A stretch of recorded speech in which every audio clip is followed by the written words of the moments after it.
This week, we're going to look at issues of society and culture in the study of humanities. So, the second week, we like to really dive into some of the application or at least some things to think about when we're going to study humanities in light of society and culture. Are the humanities a reflection of our society and culture, or does our society and culture reflect humanities? Um, well, which came first, the chicken or the egg, kind of deal. But we're going to look at these issues. Okay. So there's a welcome. We're unveiling society and culture and exploring the interplay through the lens of humanities. So in this presentation, we'll delve into the profound connection between society and culture as illuminated by the humanities. So it even tells you there where this is going. Ultimately, um, society and culture are those things which inform the humanities themselves at a given point in time. So let's dive into definitions.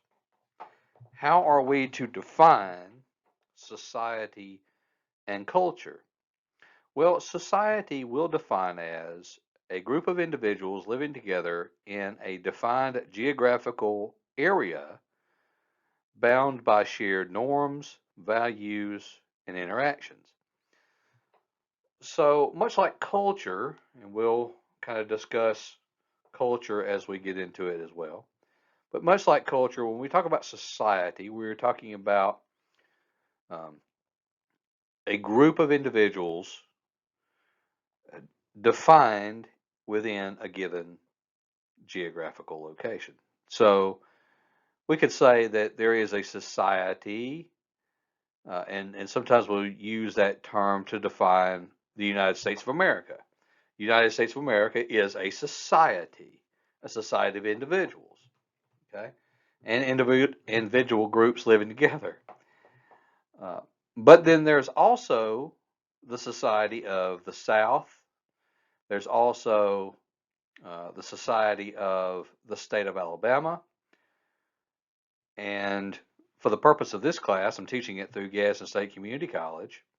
Well, our society in regard to Etowah County and society in regard to the city of Gadsden, and even within the city of Gadsden, there are different societal areas that we can look at, different geographical regions, and the norms and values and interactions shared within those given areas.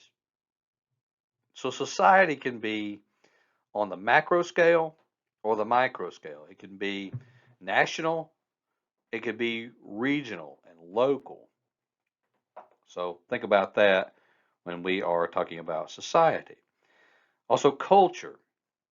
Culture being defined as a complex web of beliefs, customs, practices, art, language, and tradition that define a particular group's identity. So, much like society, we can say on the macro scale, um, globally, we have a culture. Um, nationally, we have a culture. Regionally, we have a culture. In our state, we have a culture. In our local area, Etowah County, Gadsden, we have a culture. And there are things that are shared locally or held locally, beliefs, customs, practices, art, language, and traditions that are shared globally and nationally. And then there are things that we have which are different.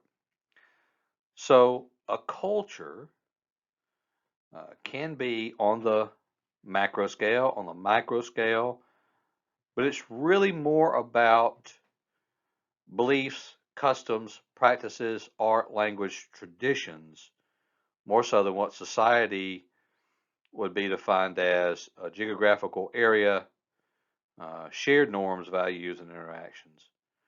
And so those will be the definitions that we are working with. And so you might see those definitions again. As we are considering society and culture within the discussion of humanities, we understand that there's some overlap. And this comes in as the dynamic interaction between society and culture. Kind of like what I said earlier. Which one comes first, the chicken or the egg? You know, probably most likely the chicken, because the egg wouldn't survive without the chicken. But here we're making that argument again. Is it society that shapes culture?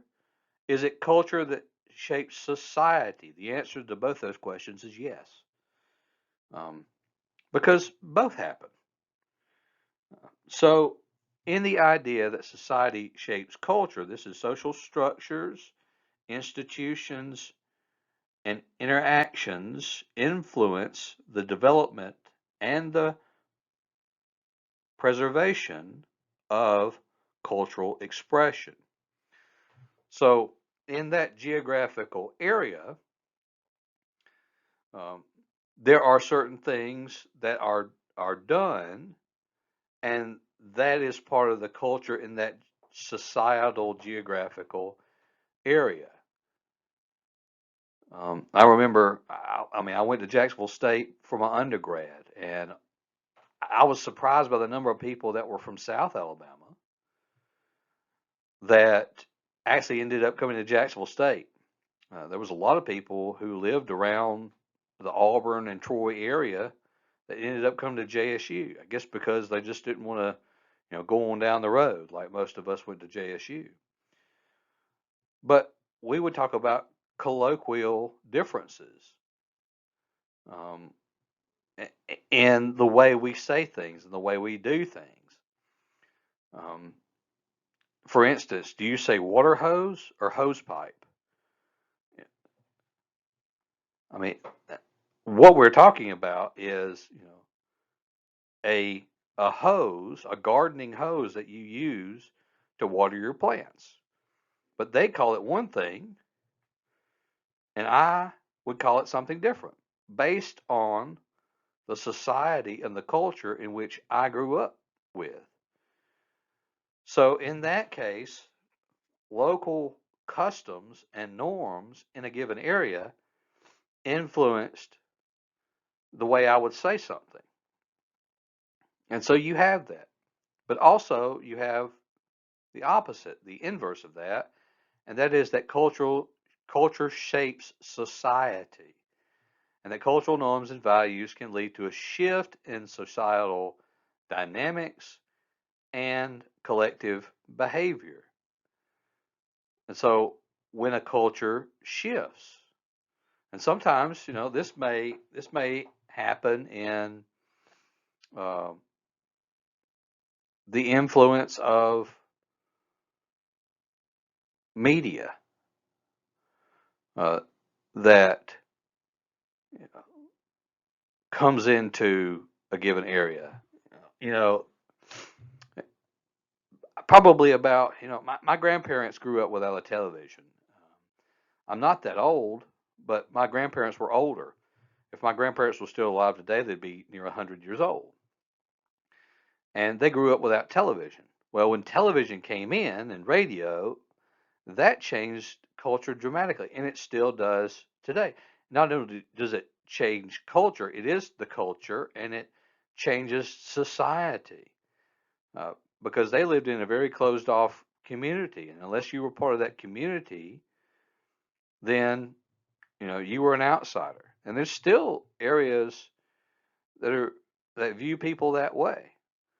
Not so much today as there was, you know, 50 years ago, but there are still societies that are closed off to a common culture that we all share, much like the Amish or the Mennonites, they're closed off to a culture to a point. Now, some are even influenced by media and things of that nature.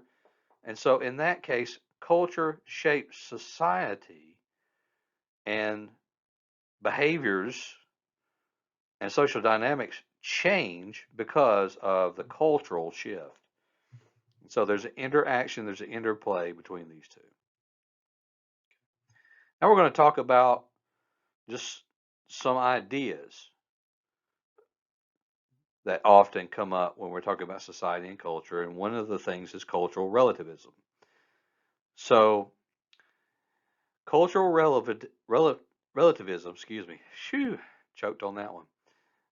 It posits that a culture should be understood and judged within the context of its own values rather than through the lens of one's own cultural norms.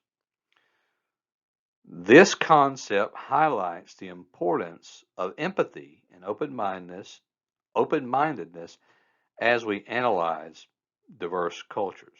Okay, so if it's cultural relativism, that culture should be understood and judged within its context and its own values. So every culture has a context, and to really understand it, you have to dive into it. To judge a culture from the outside, really what you're doing is you're coming in with your own culture. You're coming in with your own perspectives. You're coming in with your own presuppositions, the way you view things, and you're making a judgment upon another culture. But cultural relativism would mean that that culture is relative to those in its context. I know it's kind of a hard thing to imagine, it's difficult to understand, but it's something that you will be faced with uh, in your life, and it comes up in a discussion of culture and society within the context of humanities. Cultural relativism. Um, it's relative to that culture. All right.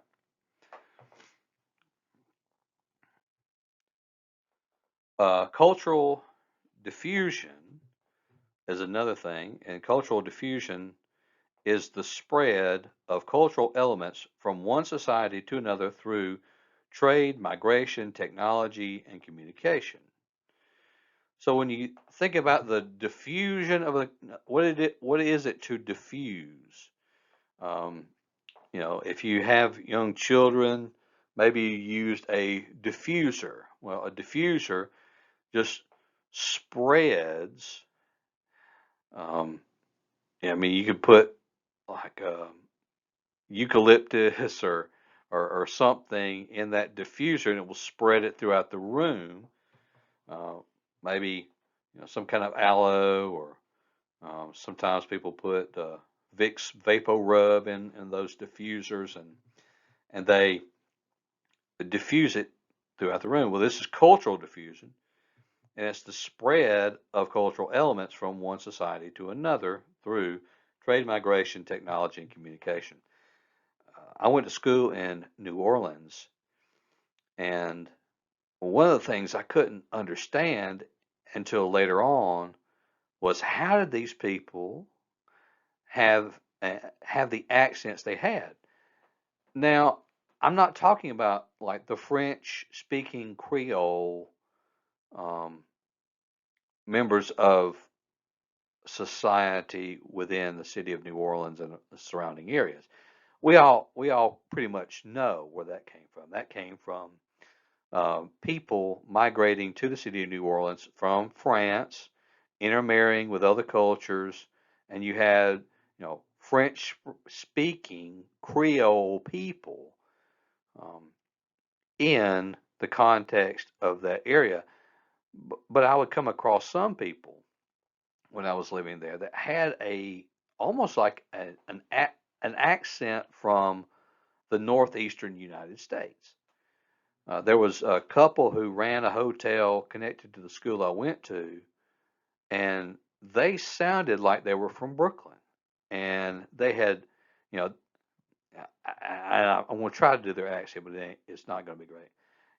They would talk to me and they go say, we in New Orleans, born and raised.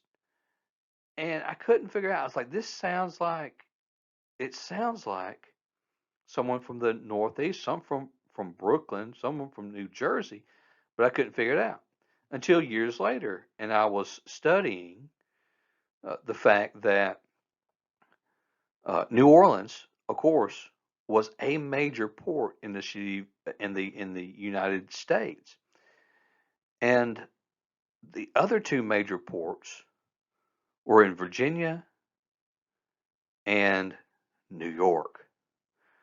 And people who learned the trades and learned to work at these ports, well, they would move to different parts of the country, and they would move primarily to the port cities. One of those port cities, major port city, being New Orleans. So years ago, people who were from that area moved down to New Orleans, and now they have, their culture has spread in just like everybody else's culture. So that was the big way that cultural diffusion took place, and it takes place even today when people move into an area from outside of that area, from a different culture, and cultural diffusion takes place as well. But it leads to a culture exchange, hopefully enrichment, and sometimes challenges to traditional practices. When you have a large population of people who do not share a culture, have their own culture, move into another place where people have a distinct culture, and the people who are there feel like, well, we're losing our culture. Well, what has happened is cultural diffusion is taking place, and it's not necessarily that their culture is being lost, but another culture is also being introduced alongside their culture. So that's cultural diffusion. Okay. Cultural hegemony. Uh, this term, hegemony, has come up in the recent decades.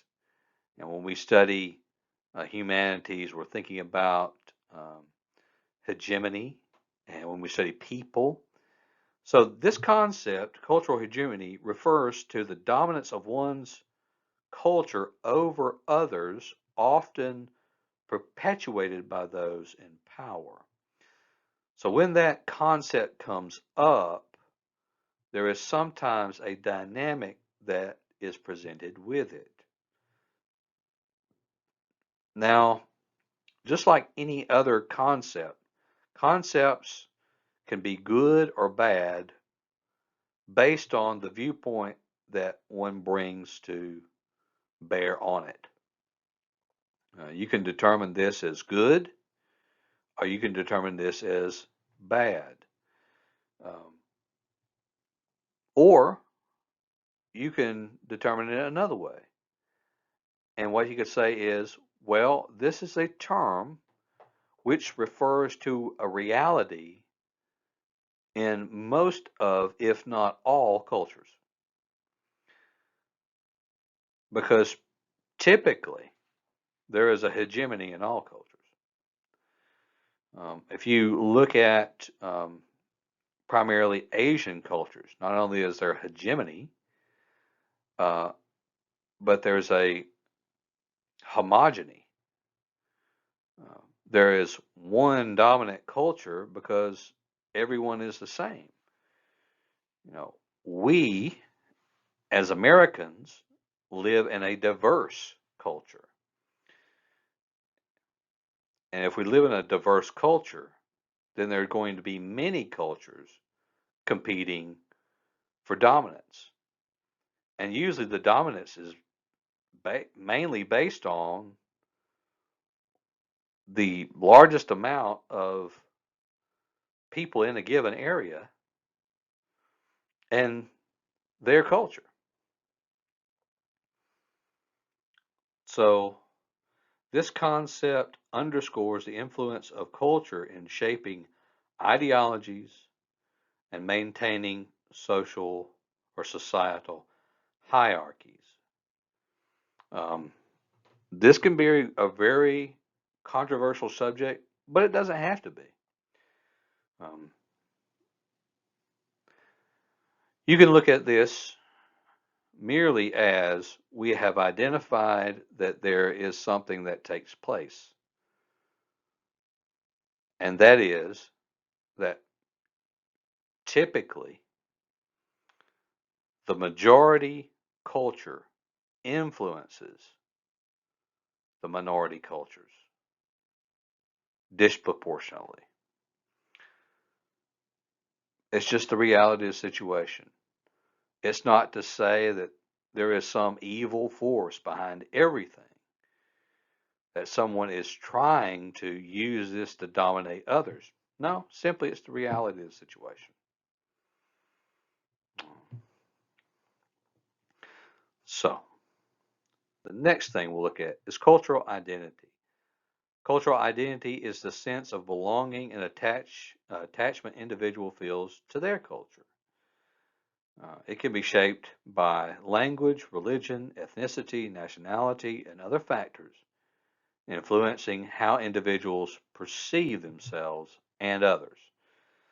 So we all have a cultural identity. We identify with a certain group of people. I identify with my family. My family's part of my culture. Um, I identify with those people who are much like my family in the cultural context or societal context in which I find myself. I identify with people like me. Everyone identifies with individuals who are of the same culture as they are.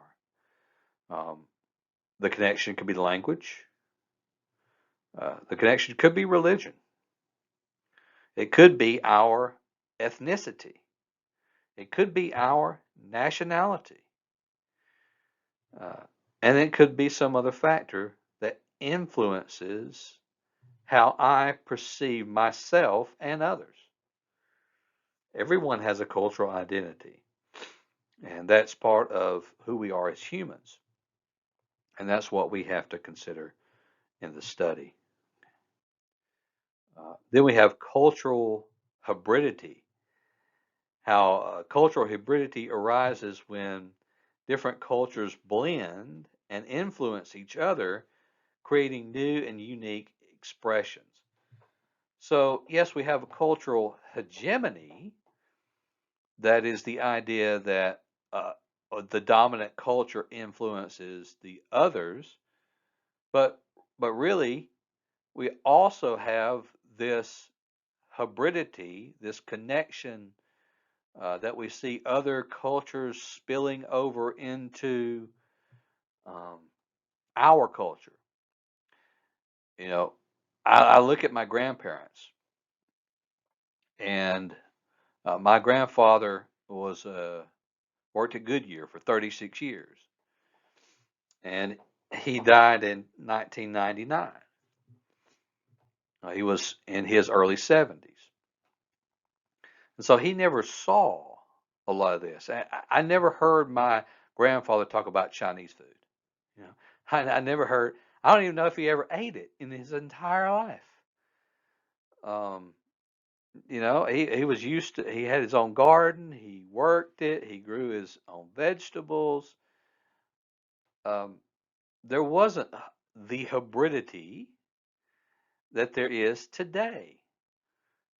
We can go, to one of our large cities and eat food from all over the world, and it's great food, you know, because that part of that culture has now come into our culture, and it makes it better because now we get to eat this wonderful food, these wonderful recipes from all over the world. We get to view art from, you know, the Middle East.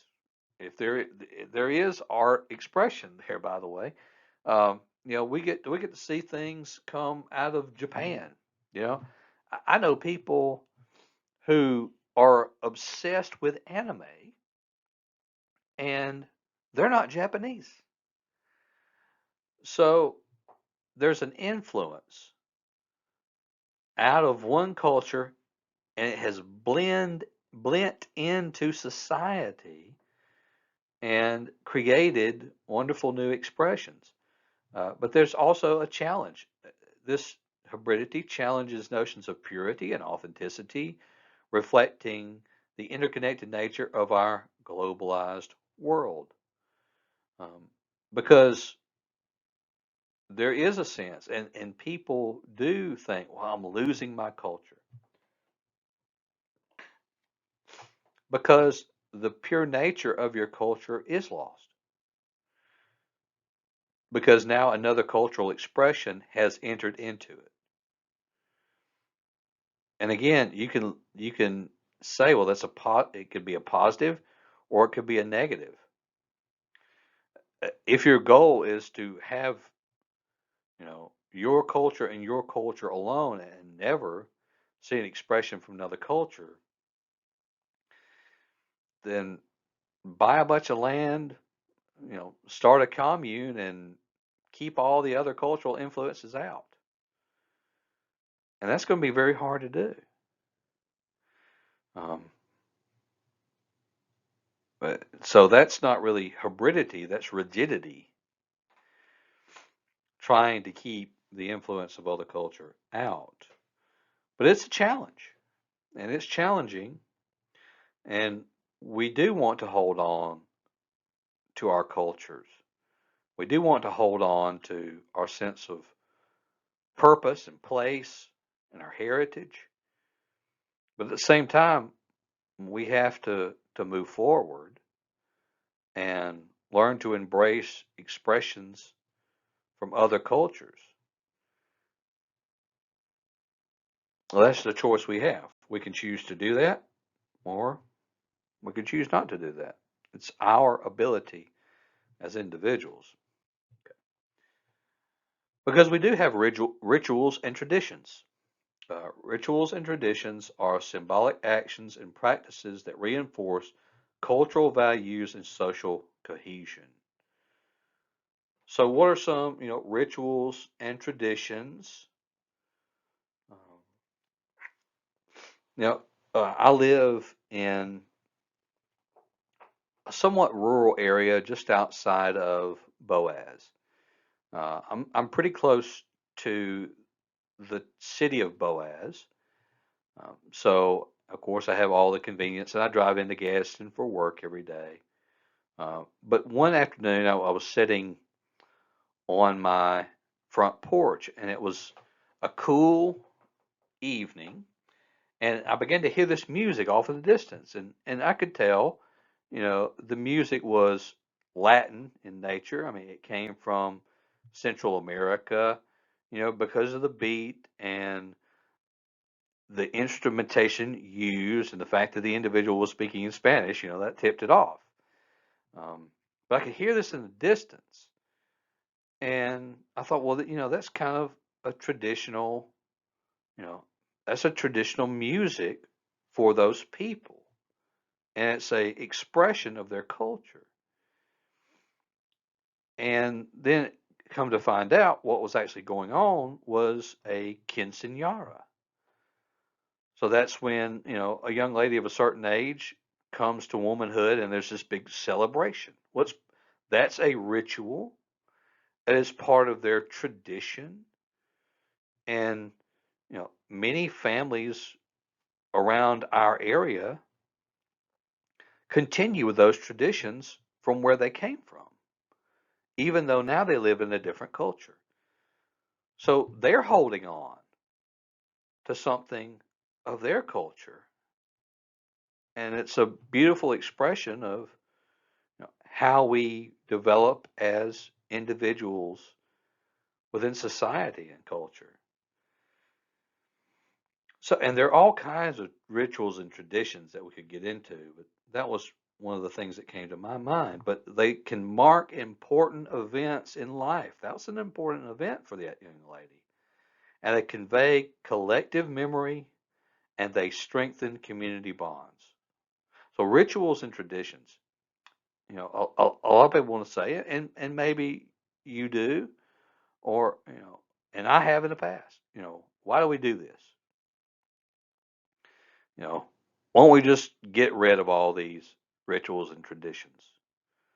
Well, they're part of who we are. They're part of our culture. Um, it's hard to turn your back on them.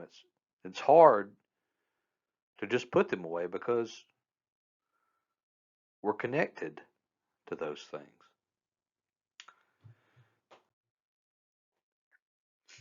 And when we think about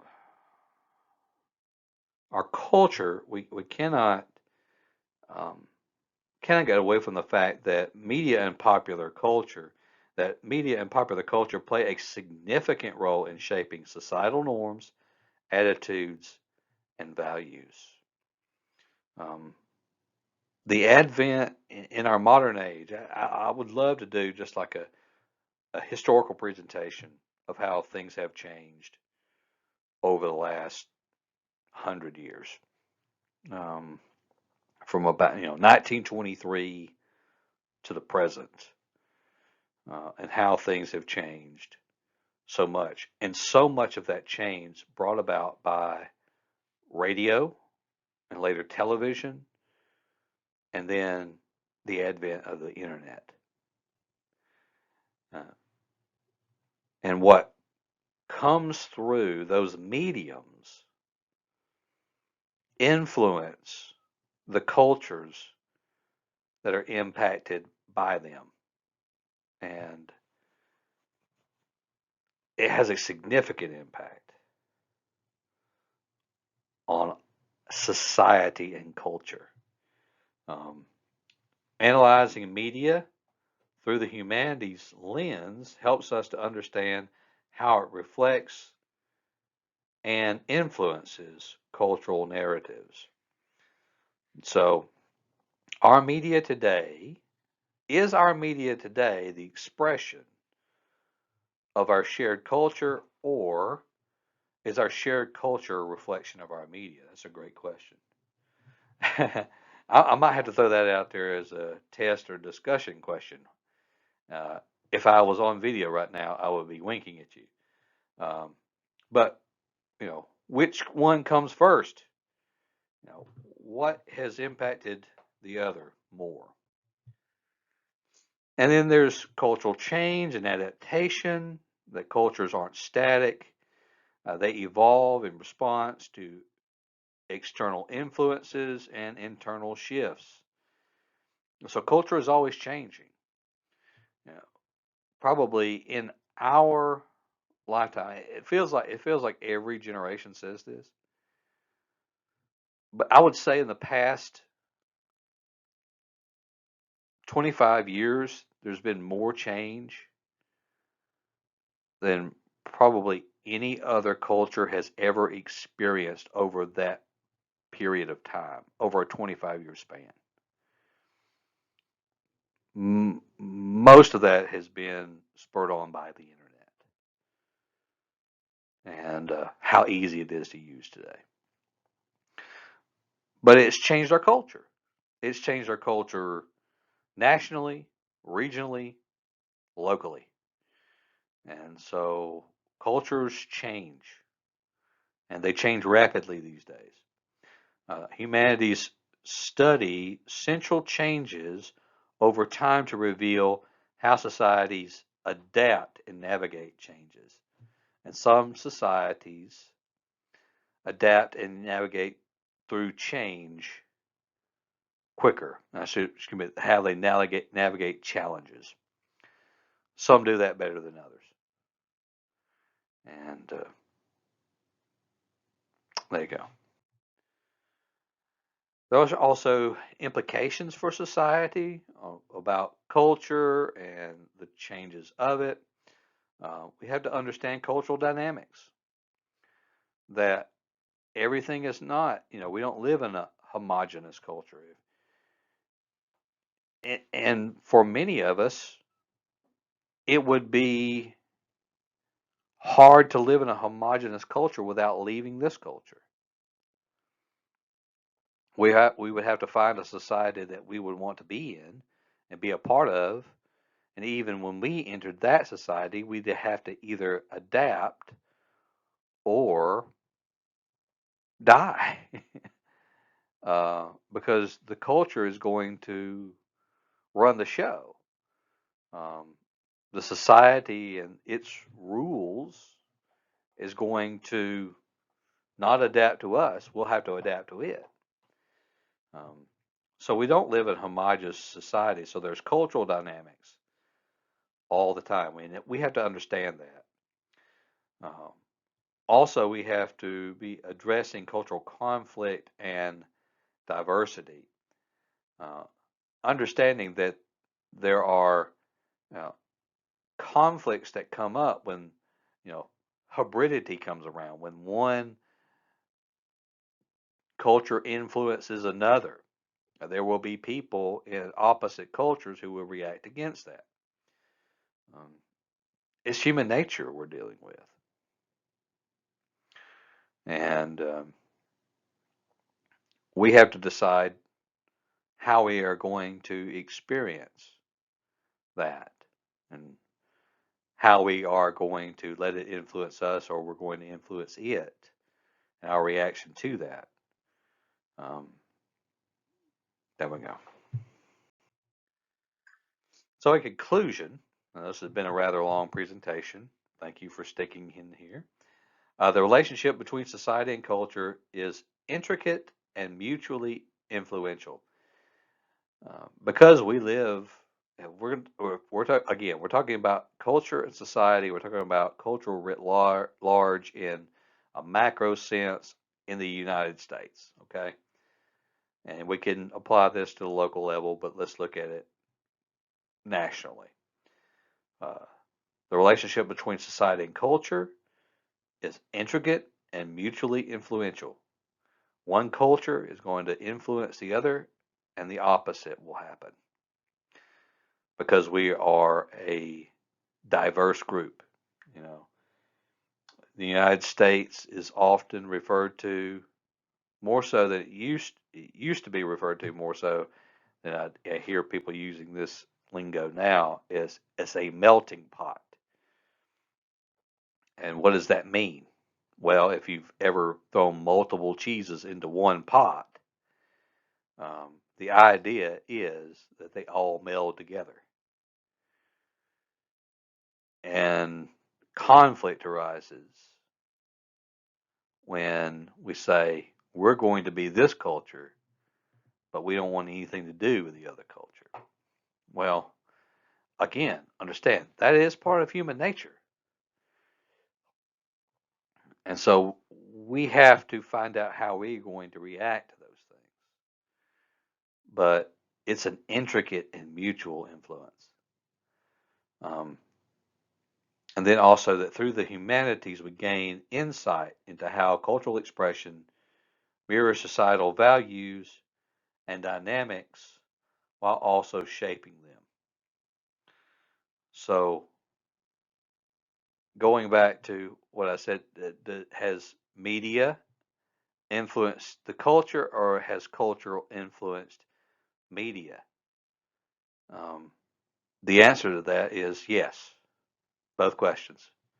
They have, because it's hard to separate one from the other because they're both shaped by the influences they have. Okay. So if I were to ask questions, you may see these again. Um, you may not. Not sure. Um, these would be good test questions.